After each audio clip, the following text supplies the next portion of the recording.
What up, everybody? Hi. What up, what up, what up? Last day from Miami, Radio Row, Super Bowl. We made it.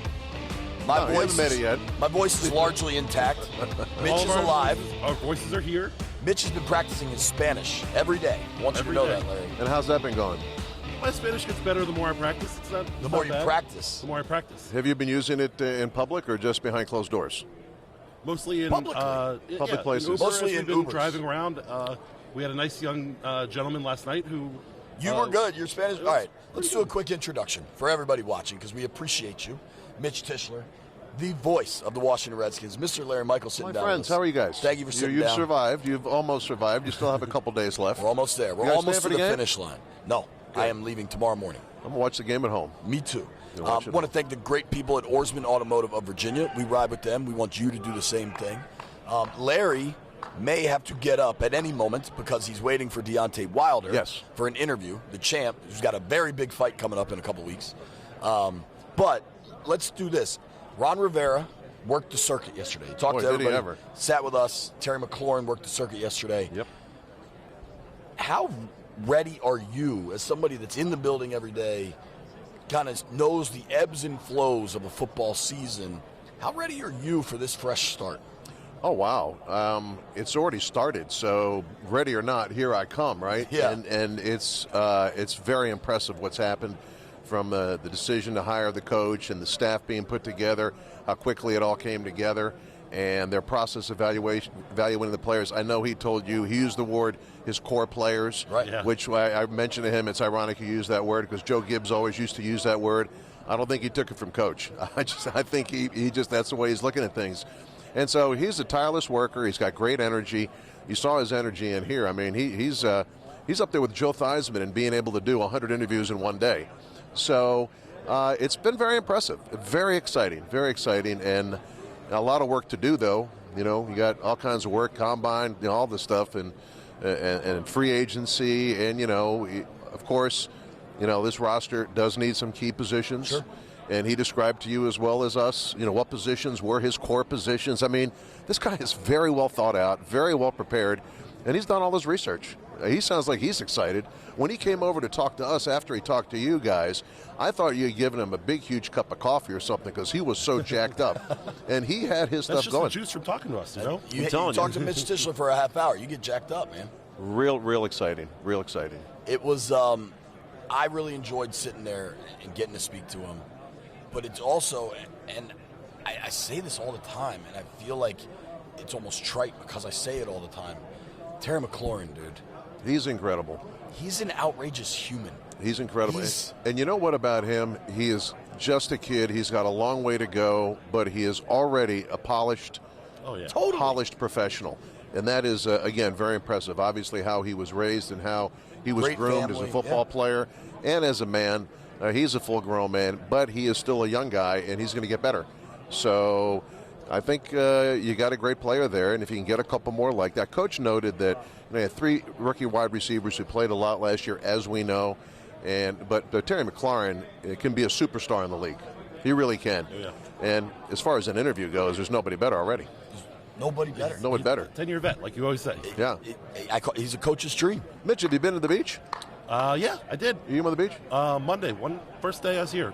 Came for a little bit, and it was pleasant. JP has been. I have a jumping new in life every strategy. morning. What's that?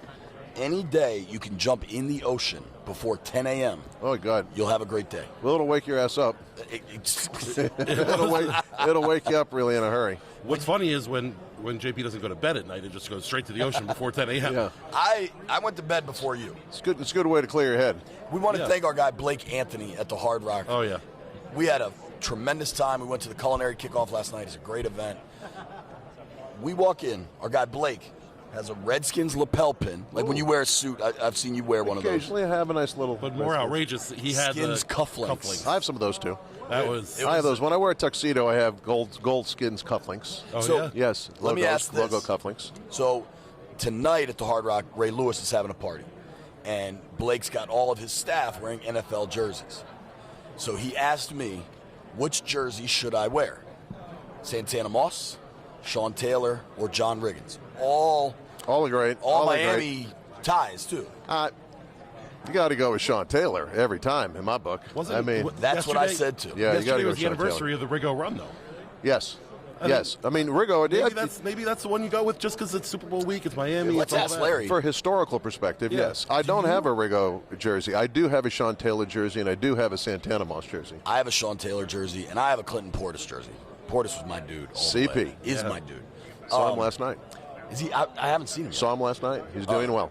I haven't been invited to any Redskins junkets yet. Well, it's, you come over visit our table over here if you want. That's a polite way of saying you're not invited. I know. I'm going to bail out now because go get the champ. We understand. He's on a very tight schedule. How has Nation been this week for you guys? It's been great, man. I mean, you're going to see a lot of the stuff next week. We had so much stuff with Terry and our interview with Ron. You guys went a long time. We went a long way.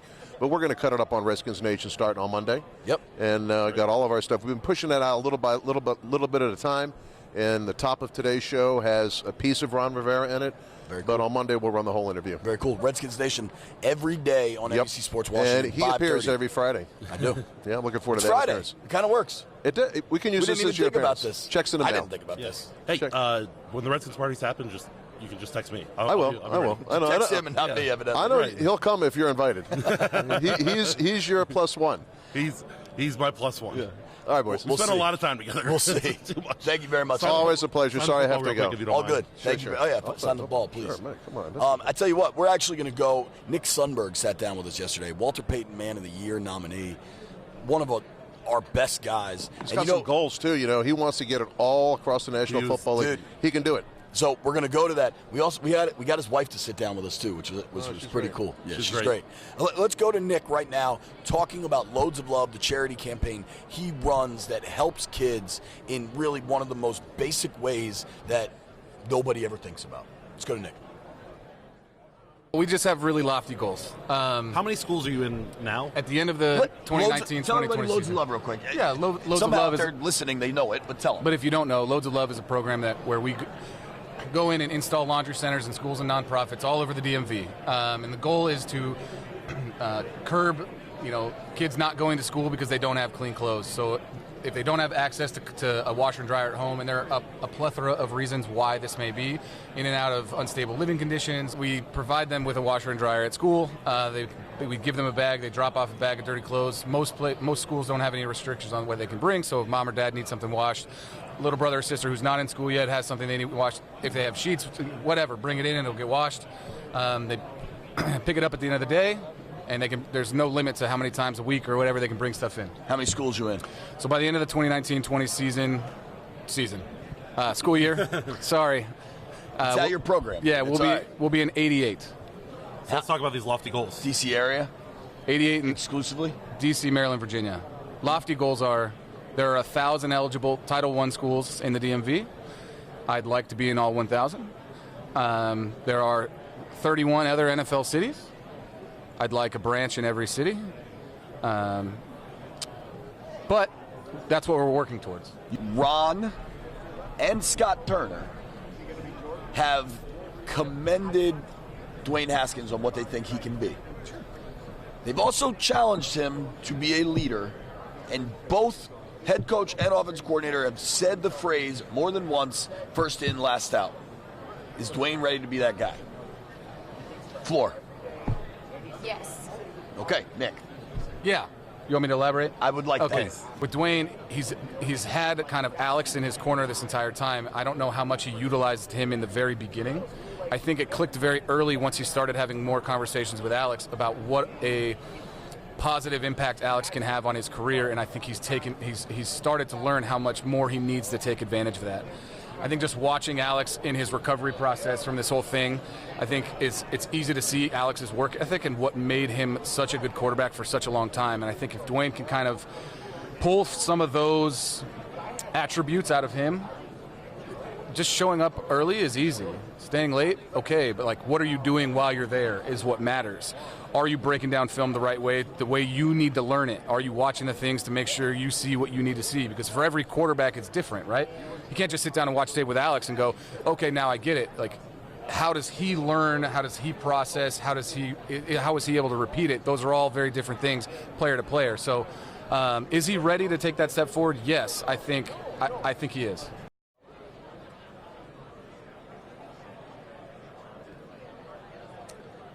Sundberg thinks Haskins is ready. Yeah. I want to know what Mitch Tischler thinks. I think this is a huge offseason for him. Big. Big.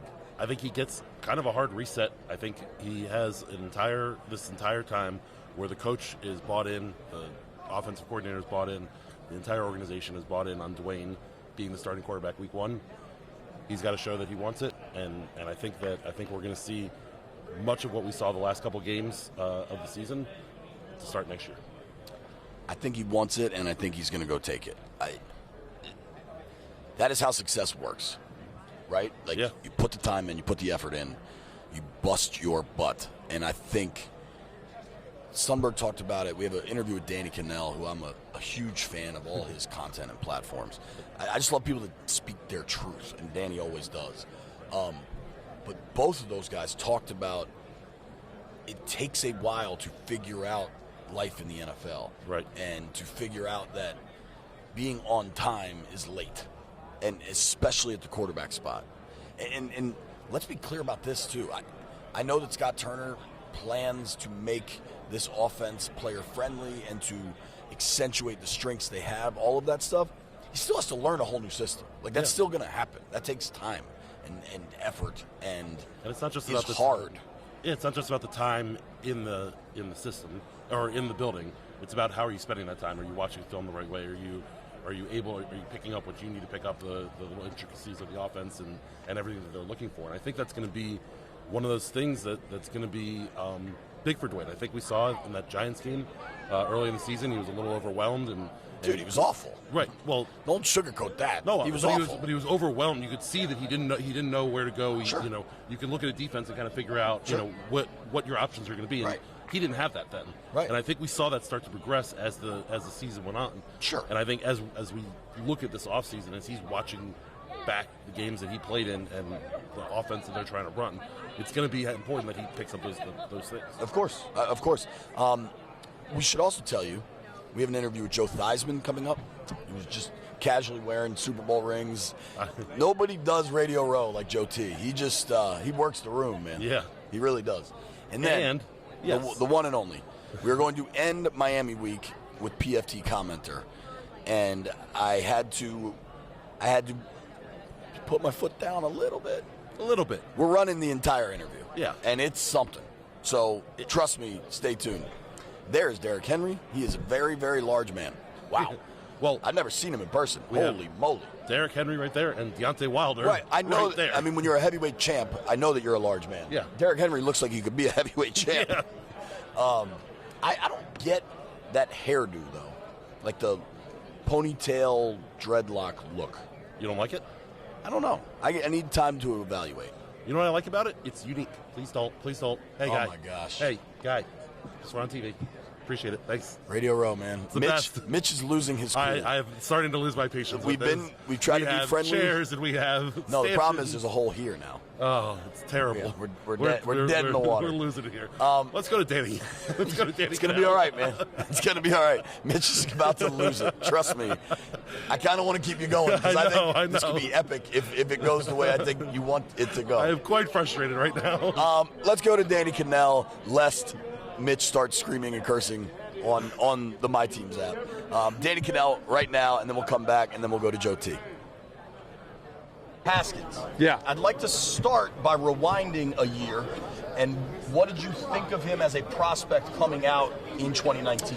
I had him pegged as the second best quarterback after Kyler Murray. Okay. I had him ahead of Daniel Jones, who, of course, we all know how that played out and how it bothered Dwayne Haskins, that he felt he was a better quarterback. Bother him, right? Yeah, absolutely. If it didn't bother him, that's a problem. Right. Now, I do think that is more of a 2019, 2020 attitude to express that to the media. I think, 20 years ago, it would have been, hey, keep that to yourself, but we're in a different landscape now, which I don't mind. There might not have been cameras at his draft party. Exactly. And Instagram, you know what I mean? So it's more public, all of it. Exactly. Yeah. But when I watched this tape at Ohio State, I thought raw potential, somebody who probably could have used a redshirt year to develop, to get acclimated to NFL terminology, to NFL defenses, to NFL speed, all those types of things, which essentially I think is what you got, because he got to play a lot. There was some growing pains. Some of it was good. Some of it wasn't so good. There was a struggle there for a while to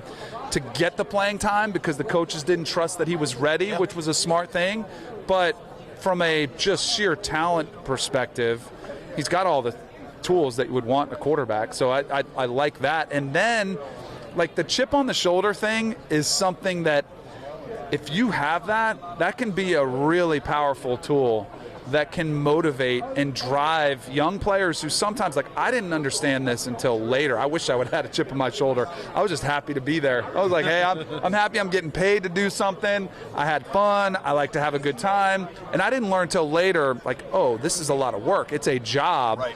And so sometimes if you do come in with that chip on their shoulder, it'll almost trick you into becoming a better professional faster than maybe it takes some guys that are drafted 1 overall.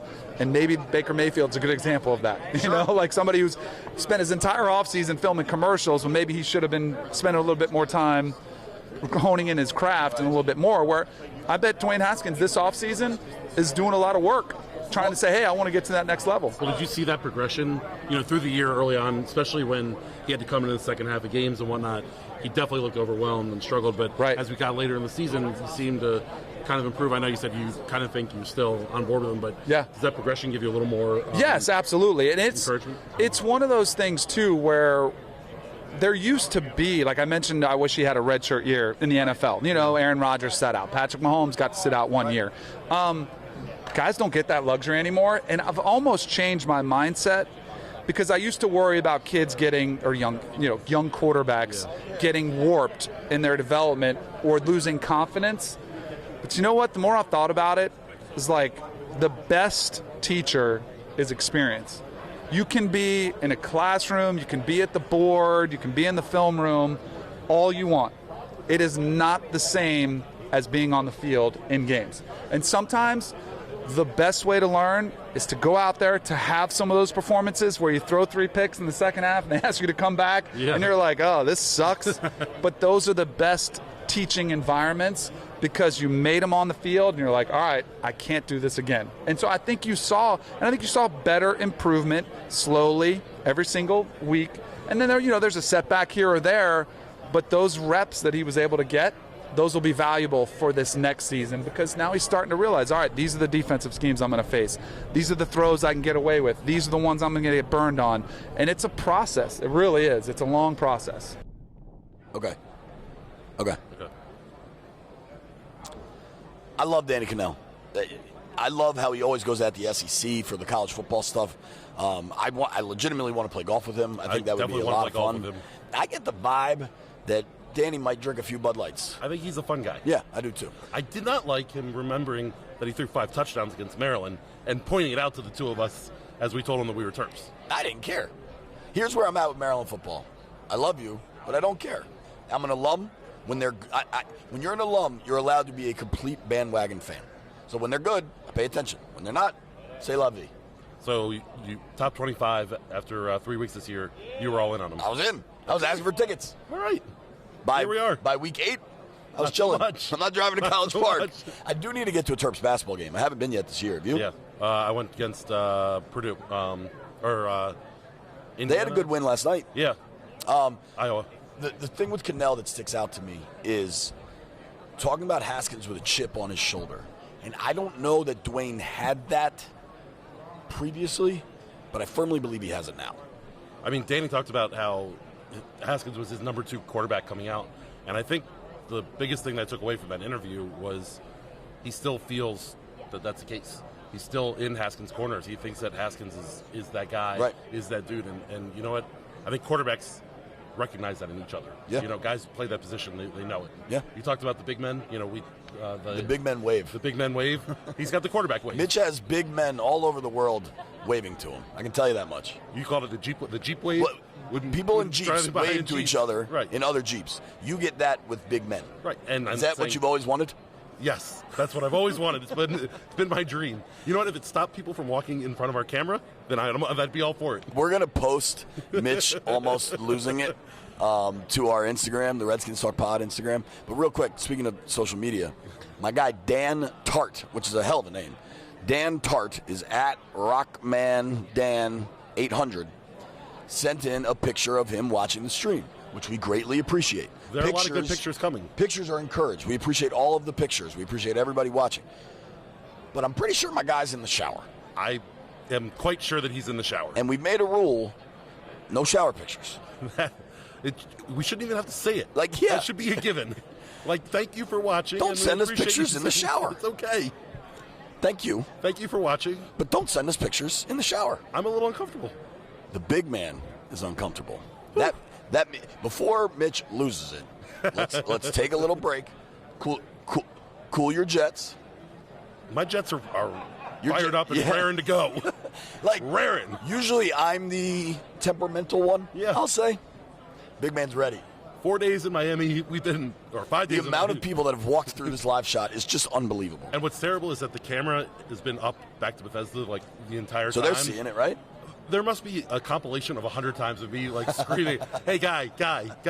It's terrible. Wait till you watch the Theismann interview. I don't know what parts we've edited, but if you can, it's the best. Back in Bethesda, get the guy that walks through when we're talking to Joe T, and then Theismann calls him out and makes him come over here, which is really, really funny. But let's take a quick break. We'll come back. We got Joe Theismann, PFTCommenter, and our boy, Pete Hailey, who we love and miss dearly, is going to join us at the end. I think we're going to talk a little fashion. Woo! Buckle up. We'll be right back with Joe T.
We are back, and Mitch has not attacked anyone yet.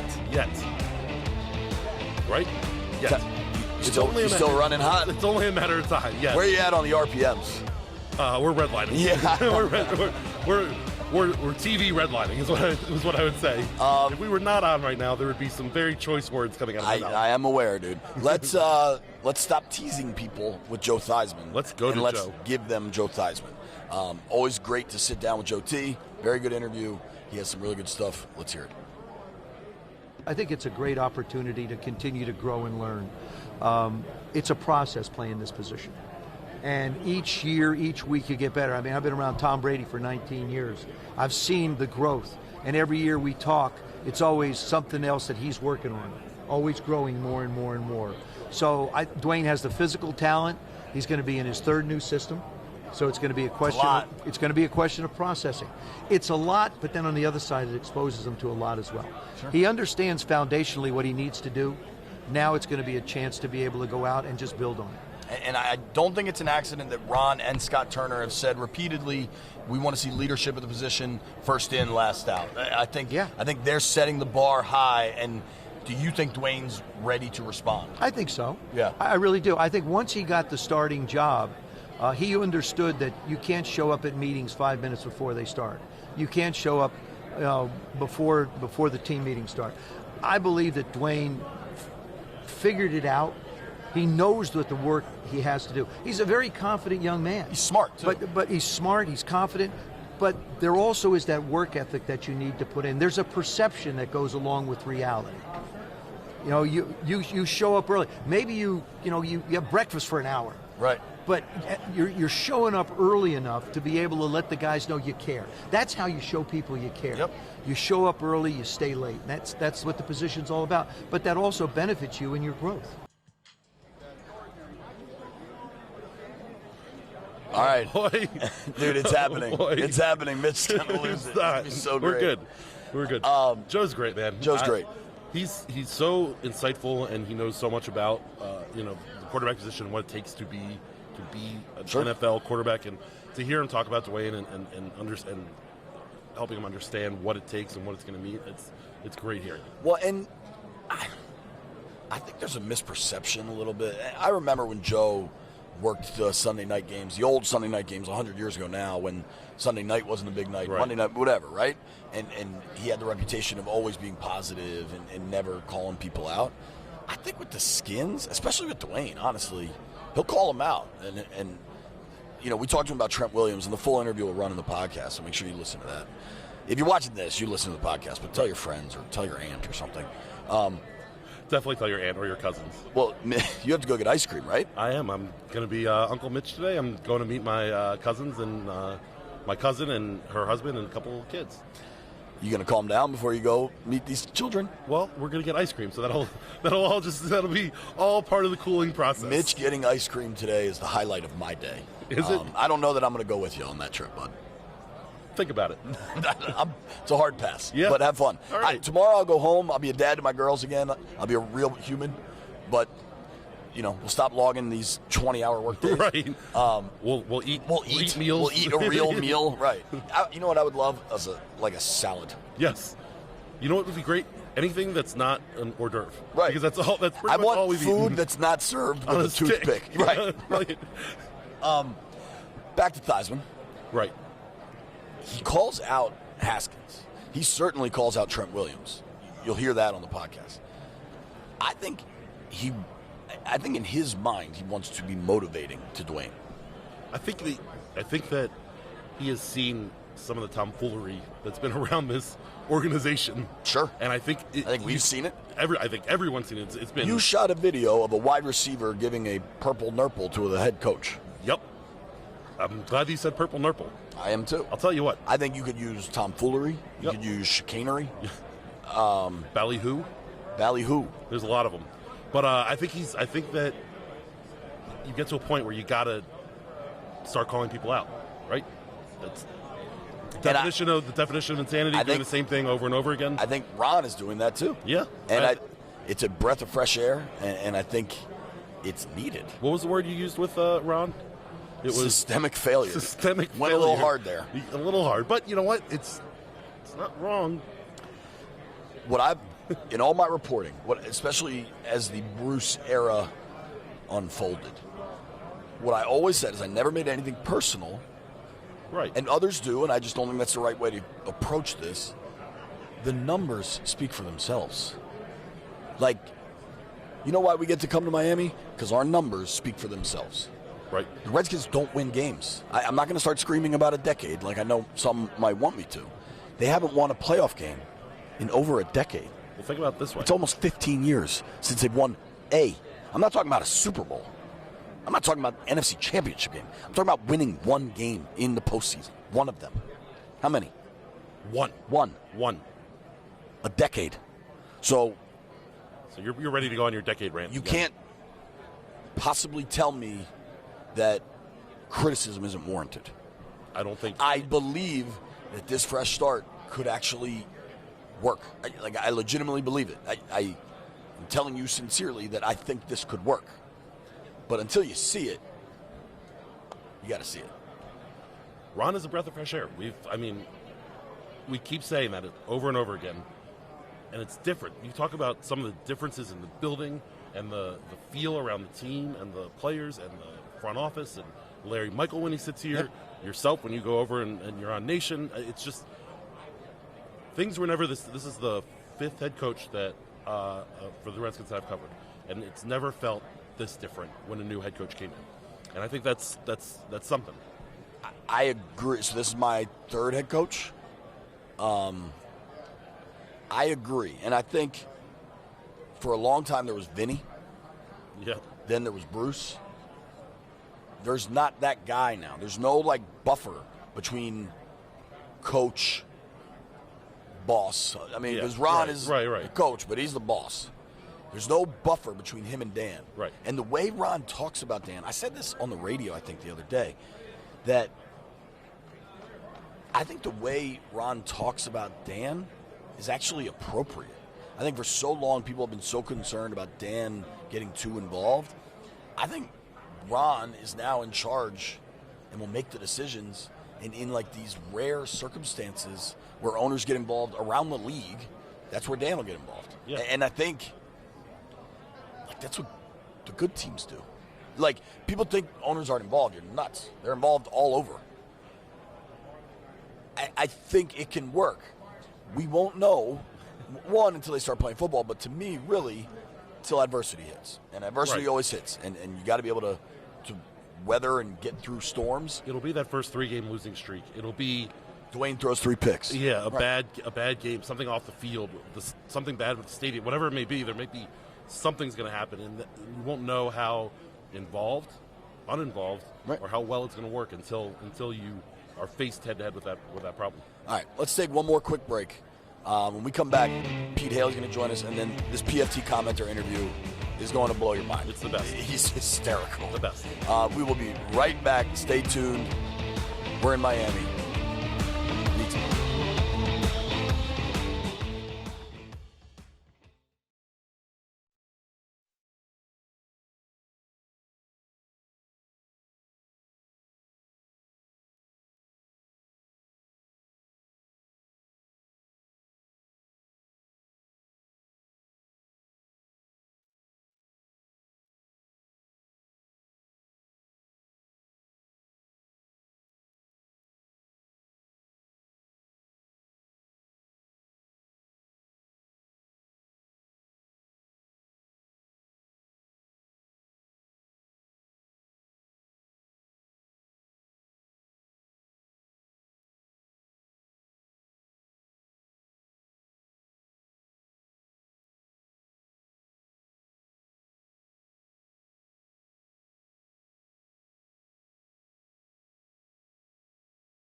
than ever.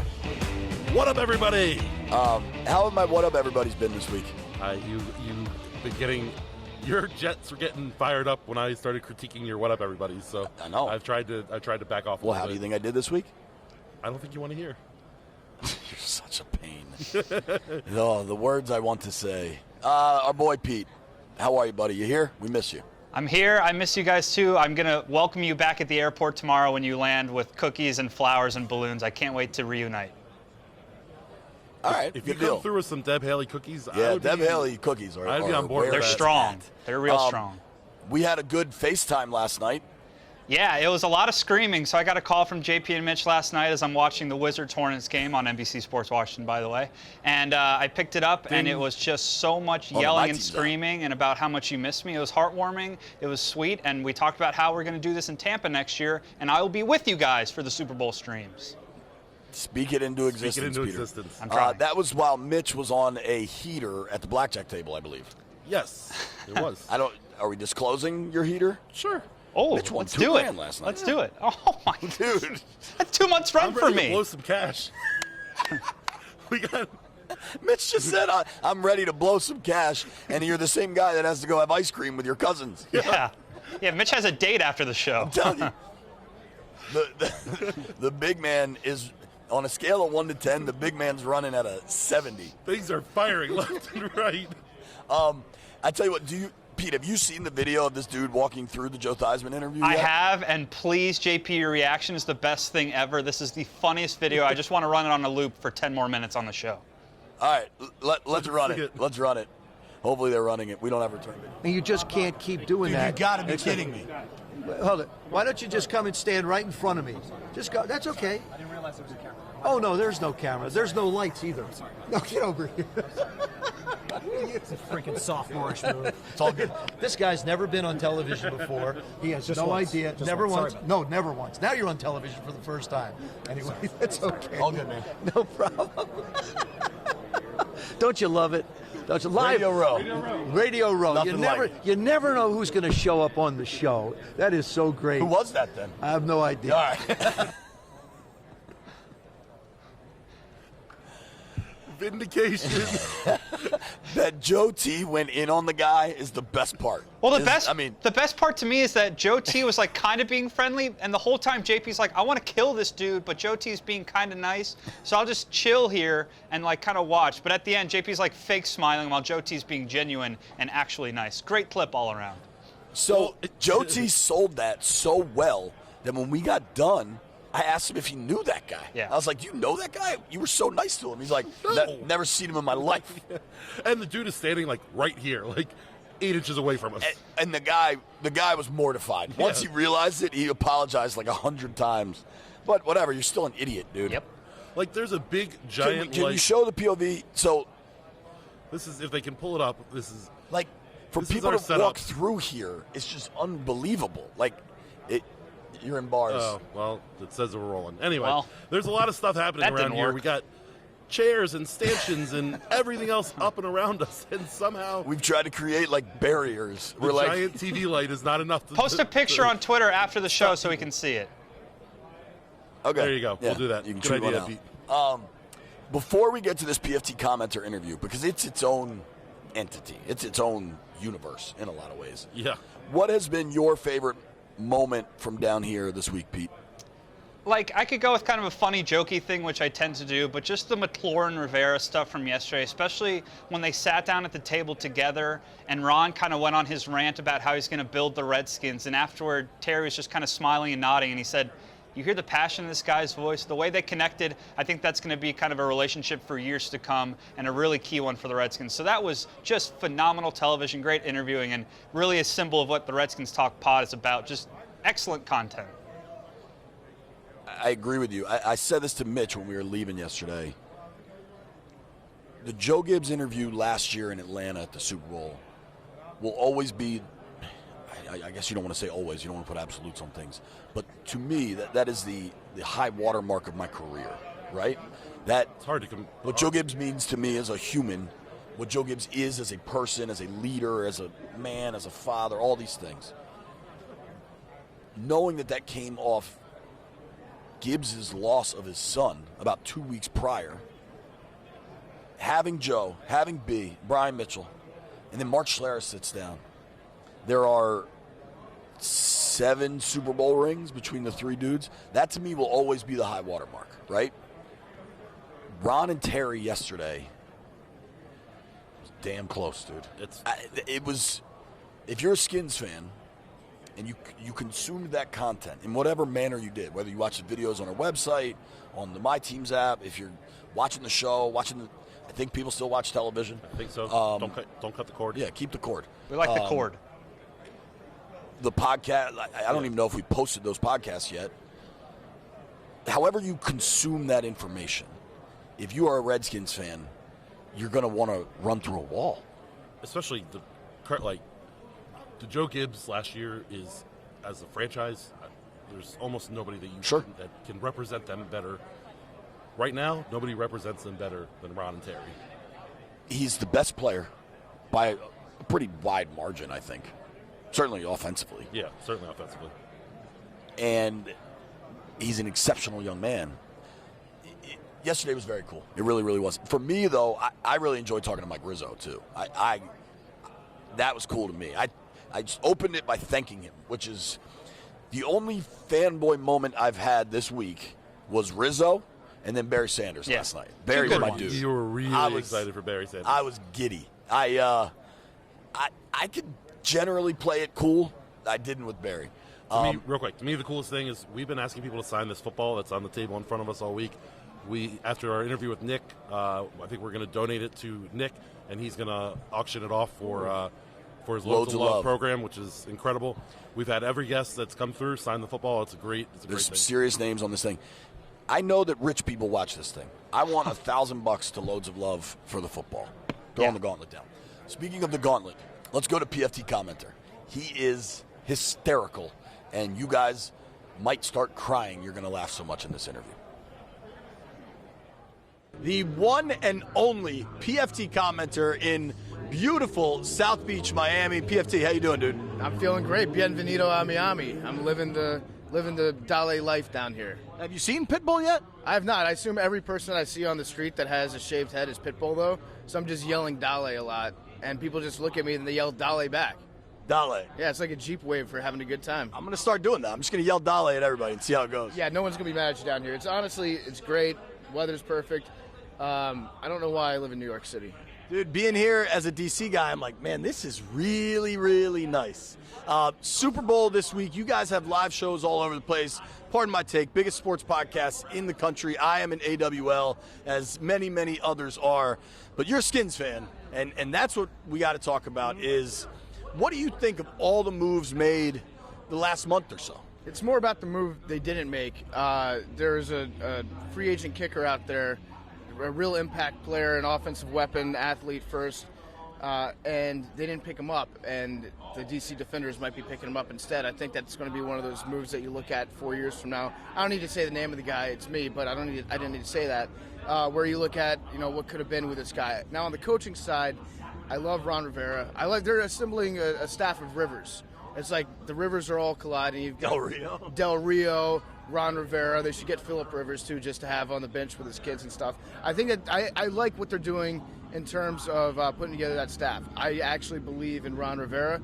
Like, I was going into last season feeling like, I'm not going to really pay attention to the Redskins because it broke my heart before. They're going to do it again. Now they've sucked me back in, and I'm hopeful again for the future of this franchise. I mean, on a bigger level, just getting rid of Bruce Allen was a sign that they're going to change something. Yeah, I mean, at that point, it's like, just like you said, get rid of something, change something, because it hasn't been working for the last 10 years. I think what happened was Dan got mad because the stadium wasn't moving along. I think Bruce Allen was mostly in place just to try to get that DC stadium installed, and that's what made Snyder say, okay, that's enough. He doesn't really care about, the losing on the field. He was cared more about the winning off the field, which Bruce Allen did a great job of, as he'll remind you, until he just couldn't get that stadium deal done. Let's talk. I know you're a draft guy. You break down all the tape. Yeah, I do like 7 mocks a year, 7 rounds each with trades. Check it out on my website, www.noonegivesacrap.com. What should the Skins do at number 2? Personally, and I like Haskins. I think, actually, let me rephrase. I think I like Haskins. I don't know. I don't think that there's enough to know about him. It's like Josh Rosen's rookie year in Arizona. It was totally, you have to throw all that out because of everything that happened. So he did some things that I thought were good, made some throws that were like, okay, yeah, that guy's definitely a rookie. Selfishly, I'd like Joe Burrow. He's a friend. It's probably not possible to get him. I don't think he's getting it too. It's probably not possible to get him. I just want to say, for the record, though, I would welcome Joe Burrow and let him and Haskins battle it out again. Like, that's an old rivalry for the age, right? You've got Haskins beat him out back in 2018. At Ohio State. I think, yeah. So it'd be cool to see those guys back together. They would probably both hate that scenario. So they'll probably be the first to tell you they hope it doesn't happen. But I would like Burrow. If not, Chase Young. It's a no-brainer. Just don't screw it up. This is actually a perfect first draft for this new regime because they can't screw it up if Chase Young's still on the board. Peter King told me this morning that if they trade back, they could remake their franchise. What do you think about the trade back scenario? Yeah, everyone always says, like, oh, I'd like to trade back and get a boatload of picks. If Tua is healthy, by the way, Tua would look awesome in the Bengals uniform. I'm trying to incept the Bengals into not drafting Joe Burrow. Think how cool Tua would look with that orange and black helmet and the stripes and stuff.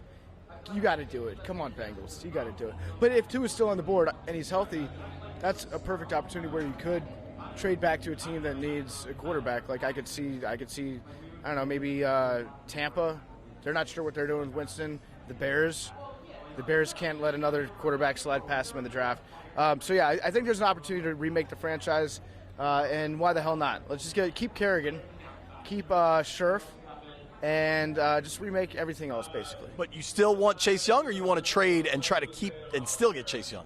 If Chase Young's still on the board, I would want to keep that pick and take Chase Young. However, if it's like a bounty, if it's like a if it's, for example, the amount of picks that the Redskins traded to the Rams to draft Robert Griffin, then we got to have a conversation, I think, at that point, because that trade, and through Jeff Fisher's great team management, it took the Rams to a Super Bowl. So, I would have to say I'll listen to any trade offers, but if Chase Young's there, it's going to be pretty hard to not draft him. He seems like the real deal. Wild card for you. When's the last Skins game you attended in person? Ooh, last Skins game I attended in person, it was a long time ago. I think it was 2011. Rex Grossman, opening day against the Giants. At FedEx? Yeah, Ryan Kerrigan returned an interception for a touchdown. That was his rookie year, wasn't it? That was his first game. That was Kerrigan's first game. I sat behind a lovely cement pillar, and the fan experience was just wonderful. I hope they keep that stadium forever. What would it take to get you back to a Redskins game? Like, if they're good, dude, this is a total hypothetical, but if they're 9-4 and they have a home game against the Eagles or something. Again, it would depend on where the seats were. I think if I'm in the dream seats, but that's my bargain to you, Mr. Snyder. If you put me in the 50-yard line dream seats, I will attend a game this year. But I don't know. Besides that, it's like I'm still gonna be rooting for the team. I am. They've sucked me back in. They've done a good job of reigniting my fandom. But as far as going to the FedEx Field, it's like if you fly me in on a private jet and land me right outside FedEx Field so I don't have to deal with traffic on the Beltway, then I'll go too. See, I can offer you a ride from Union Station or even New Carrollton if that's easier. Okay. That's about all I can offer. That's a pretty sweet offer. Yeah. You really sweetened the pot on that one. How about this? If you fly me over the field and hand me the kickoff ball, push me out of the plane, and I'll just glide down on a parachute and present the ball to the referee at the start of the game, then I'll go to a game. All right, I like that. You are the right person to bounce some wild speculation off of. Yeah. What if the Redskins had a game in Mexico City this year? Yes. I'm looking for any excuse to just travel, to go to Mexico, go to Tokyo if they want to bring back the Japanese games. Osaka, that's right, the Steve Spurrier game. I think he dropped like 70 points, and I think those were the last points he scored all season. Right. If they go to Mexico, I would love to go to the Distrito Federal. 3 concerts is my last one. 3 concerts scheduled at FedEx Field this summer. Rammstein, hopefully I'm saying that right. BTS, which I understand is a very popular Korean pop group, and Bieber. How do you rank them? This is easy for me, okay? And please tag BTS in this tweet because their fans are so insane on social. I I'm the #1 United States BTS fan. I love BTS. Guys, please come to FedEx Field. I want to be there front row. I'm your #1 supporter. Go BTS. Go BTS. That's me, PFTCommenter from Pardon My Take. We're the #1 BTS podcast in the world, in the United States. So please retweet that so we get a ton of Korean listeners. Thanks. Thank you very much, man. That's how you game the system right there. That is how you do That's it. Go BTS. Go BTS. Gotta ask about the Rob Lowe hat. Are you going the Rob Lowe hat? I'm just a big fan of the NFL. I'm a big fan of Roger Goodell's marketing techniques in general. I'm protecting the shield. I actually brought down like 3 different styles of the Rob Lowe hat. Is that a knockoff Rob Lowe hat? Oh no, this is the actual. This is the real deal. It's the actual. Was it the 57? What? It is the 47 maybe. New Era 920, the dad hat. It's got the Kyle Shanahan tiny logo on there. It's just getting smaller and smaller and smaller. Yeah, I'm a big fan of the Shield in general. I'm here to protect it. How are things with you and the Shield? Things good? I love the Shield, but they don't love me back. It's one of those relationships that you hear about, you know, like unrequited love. But eventually, everybody comes back together in the end. I would hope so, and the makeup sex is going to be great. Thank you, dude. Probably can't use that part. I think we will. Bleep it out. I love you, Roger Goodell. Take me back. Go BTS.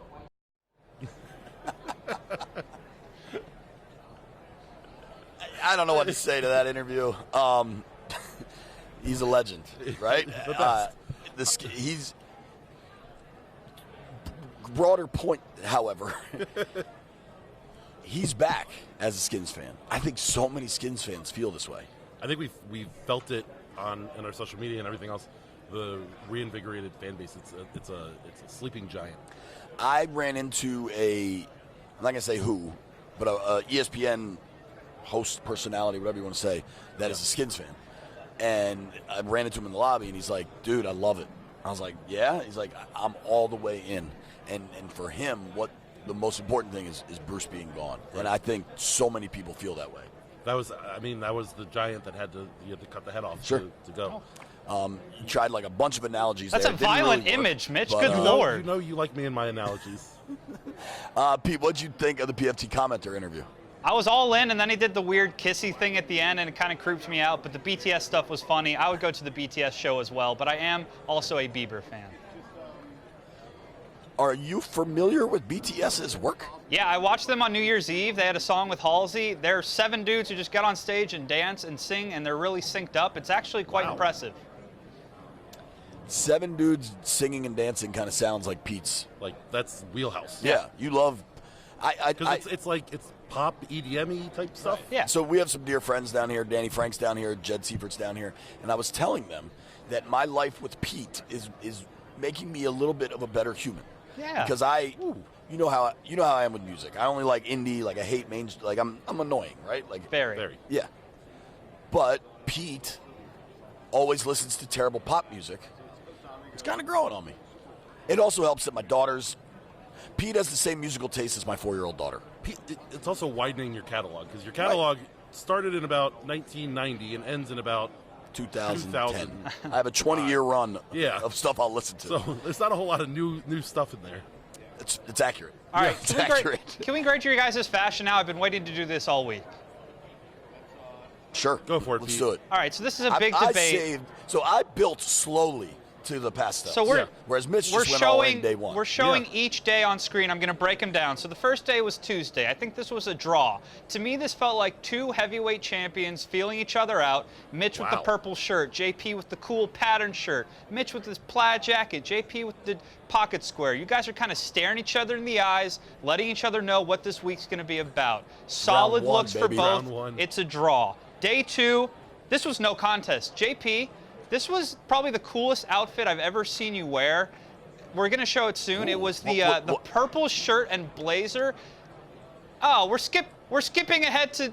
So day 2 was JP winning. Day 3, though, Mitch returns with a striped, gorgeous shirt. So Miami. JP goes camo for some reason. Yes, the camo. JP, camo doesn't work. What were you thinking? This was like a double reverse that just blew up in your face. The camo doesn't work. Mitch nailed it. And then all day right, Pete, 4. you're not going to Tampa. So I came in today ready to crown Mitch with the winning effort because of that shirt from yesterday. But JP, you put on this blue jacket. Dope, for the record. You put on this blue jacket and changed my opinion. So the scorecard, the final scorecard, draw on day 1, JP day 2, we didn't show it. Mitch day 3 with the stripes, but JP wins day 4, 2-1 with a draw. JP is the champion. Fashion Week in Miami.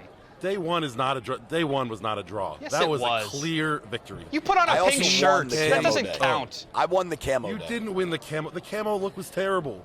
The camo. All right. Imagine if I would have showed up in a camo shirt. What would you have said? I would have clowned you. Yeah. What Camo are we doing? is It so looked good on bad. me. No it didn't. camo. It did not. I'm going to wear it all the time now. Good. You should. You look ridiculous. We're going to end the week with the big man. When we were in the PFT interview, we had another guy just walk through the set, and Mitch is ready to go. Let's show that tape real quick. This is amazing. It never ends. What are those 3 chairs? What are those 3 chairs? What are the stanchions? Just get out. This is unbelievable. Please tell me you got this. Please. Okay. Tell me you got this. Thank you. Oh, my God. Oh my Just God. get out. How great is that? How great is that? The stanchions, the Mitch chairs. needs to leave. Right. Relax, We Mitch. gotta You're go. okay. We got to go. Thank you sincerely for watching, for listening, for reading, doing the videos, being on the app. We love you sincerely. From me, Mitch, Pete. Thank you guys.